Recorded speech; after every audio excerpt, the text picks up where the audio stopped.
We'll now hear from Bruce Daniel for 10 minutes, following which we'll have 4-minute rebuttals.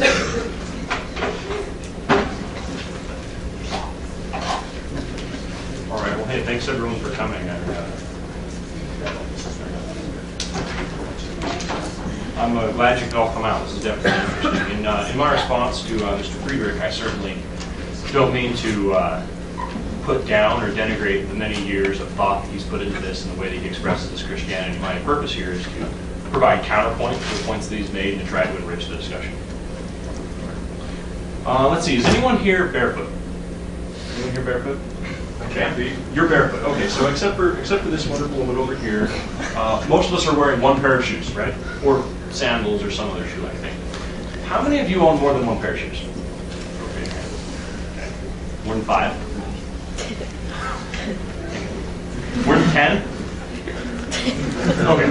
This is a silly example, but what I'm getting at here is that most of us own more than one pair of shoes, which is, strictly speaking, more pairs of shoes than we need. I don't need the probably 6 or 7 pairs of shoes that I own, but I like them. For example, I have some brown ones. I also have some black ones because I like to accessorize. I have some Choco sandals that I just love and even wear in the middle of the winter. Now, I think that most of us having more than one pairs of shoes doesn't make us unethical people.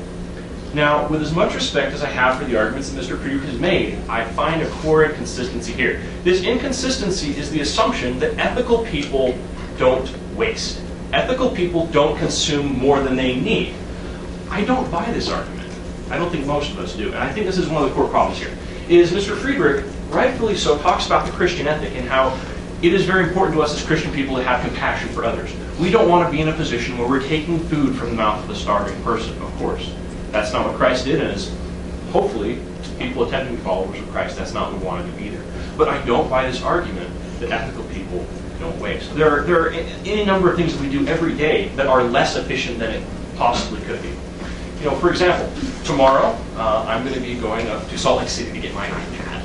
I can't believe you didn't know what an iPad was. It's surprising me. But I'm going to be getting an iPad. Now, I think we can all agree that an iPad is an awesome thing. It's something that most of us want because it's really cool. It's like a big iPhone, right? Now the point is, there are so many things that are part of our society that enrich our lives that we consider to be good things that are wasteful. That iPad was made in China. It was shipped over the ocean to get over here. It was driven in a truck.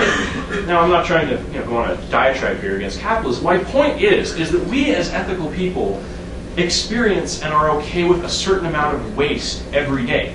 Is this good? Well, maybe it could be better. Brigham Young himself said, "No man is so rich that he cannot afford to sweep one grain of wheat into the fire." Now, as infinitely wise as I'm sure Brigham Young was, as the namesake of this university, I'm sure he was trying to make a point and wasn't literally getting at the point that you can't waste a single grain of wheat, because the truth is, we all waste things every day. When we leave the faucet on at home, when we're brushing our teeth. Now, leaving the faucet on at home doesn't hurt anyone.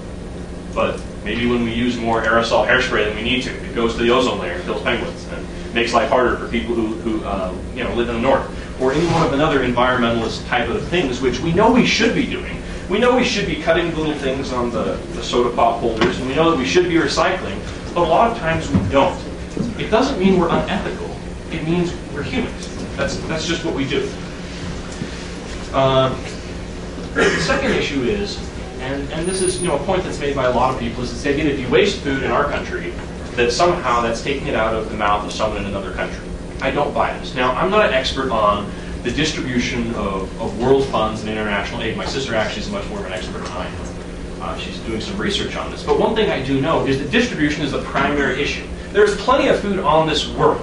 When it says in the Doctrine and Covenants that there is enough and to spare, that is literally true. There is enough food on this world to feed everyone. Us eating our steaks is not taking food off of the plate of feeding someone in Africa. That's just not the case. When we actually look at what's going on, and let's just use Africa as an example, what we find is that food gets shipped there, and there's distribution problems. There's corruption.